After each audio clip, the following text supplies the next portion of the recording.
नमस्कार। आज हम आपको सावन के विषय में बताएंगे। आपको सावन महीने की शुरुआत हो गई है, बहुत बहुत मुबारक।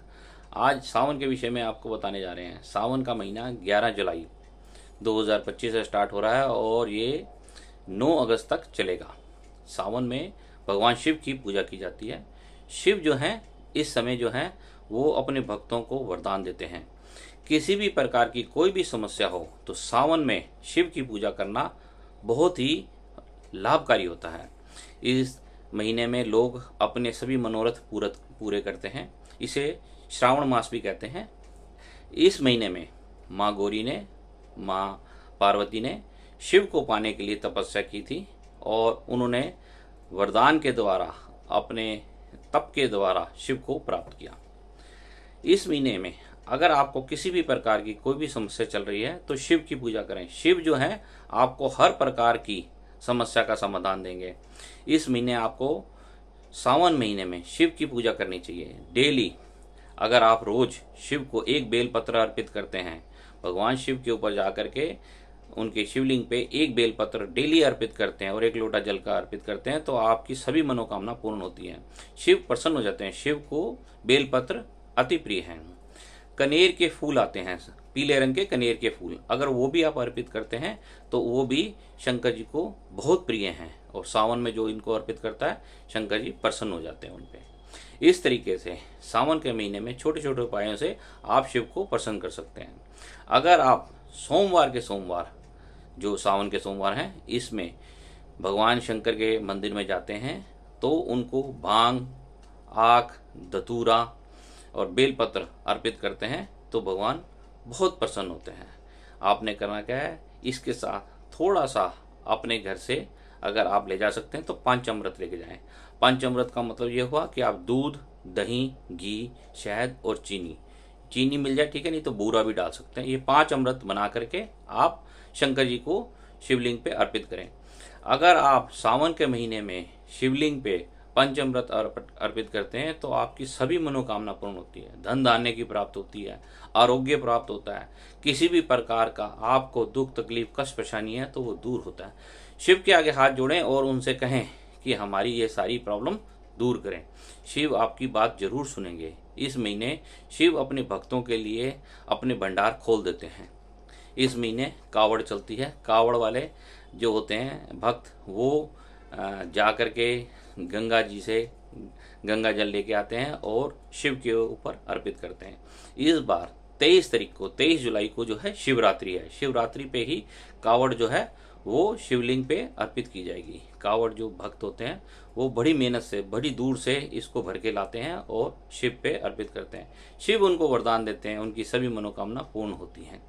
इसी तरीके से अगर आपके जीवन में किसी तरह की कोई दिक्कत है, जैसे काल सर्प दोष है, लोगों को, बहुतों को परेशानी होती है कि पूरे साल इंतजार करते रहते हैं कि सावन का महीना आए, तो इस महीने में नाग पंचमी आती है जो इस महीने 29 तारीख की है। 29 जुलाई की नाग पंचमी है। अगर आपके जीवन में किसी प्रकार की कोई सर्प की प्रॉब्लम है, काल सर्प दोष है, तो आप इस दिन इसकी पूजा कर सकते हैं। 29 तारीख को आपने करना क्या है, नाग नागिन का जोड़ा लेना है। छोटे छोटे चांदी के मिल जाते हैं, तांबे के मिल जाते हैं। नाग नागिन का जोड़ा होता है, वो आपको बड़े आराम से पूजा की जो भी सामग्री की दुकान होती है वहाँ पे मिल जाएगा, नहीं तो आप इसको ज्वेलर्स की दुकान से भी ले सकते हैं। ये जोड़ा आपने शिवलिंग पे अर्पित करना है और हाथ जोड़ने हैं भगवान से, और भगवान का अगर रुद्राभिषेक करा सकें उस दिन तो रुद्राभिषेक कराएं, नहीं करा सकते तो सिंपल भगवान के ऊपर जो है पंचामृत अर्पित करें। जो भी आपके पास सामान है आप अर्पित करना चाहें उसको अर्पित कर सकते हैं।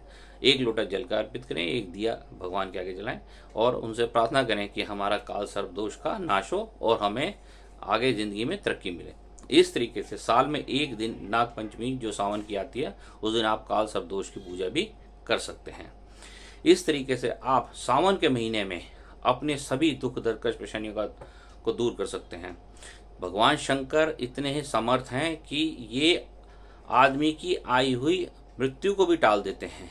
एक ही भगवान ऐसे हैं जो लिखी हुई को, विधि के विधान को भी पलट देते हैं। भगवान शिव की भक्ति में इतनी शक्ति है। भगवान जो है, आपने सुना होगा, हमारे महर्षि थे, उनके पुत्र थे, उनको अल्पायु थी, ठीक है, उनकी अल्पायु थी और उनको भगवान ने वरदान दिया, भगवान ने वरदान दिया और उनकी जो अल्प आयु थी उसकी दूर हो गई और उनको जीवन का जीने का वरदान मिला और वो उनकी मृत्यु नहीं हुई।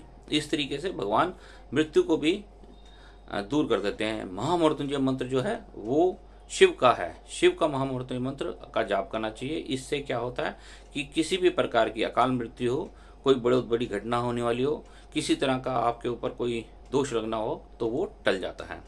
अगर आपके ऊपर शनि की दशा चल रही है या शनि की आप ये समझते हैं ढैया है, साढ़े साती है, किसी भी प्रकार की, तो आपने क्या करना है, सोमवार को और शनिवार को शमी पत्र लेने हैं। शमी पत्र एक पौधा है, उसके पत्र लेने हैं, वो शंकर जी पे सावन में अर्पित करने हैं। सावन में अगर आप सोमवार को और शनिवार को शमी पत्र अर्पित करते हैं शंकर जी को, तो शनि की बाधा भी दूर होती है। इस तरीके से सावन में भगवान शंकर की जितनी पूजा पाठ करो, भगवान के मंत्र, पंचाक्षरी मंत्र है उसका जाप करो, ओम नमः शिवाय का जाप करो, नमः शिवाय का जाप करो, ओम त्र्यंबकम जजामहे सुगंधिं पुष्टिवर्धनम उर्वारुकमिव बंधनान् मृत्योर्मोक्षीमामृतात्, इसका महामृत्युंजय का जाप भी आप कर सकते हैं। इस तरीके से शिव के जितने भी मंत्र हैं, शिव की जितनी पूजा है आप करें। इससे सावन में आपको बहुत अच्छा वरदान मिलेगा। सावन की आपको बहुत बहुत बधाई। हम आपको इसी तरीके से आगे भी आने वाले त्योहारों के बारे में जानकारी देते रहेंगे। नमस्कार।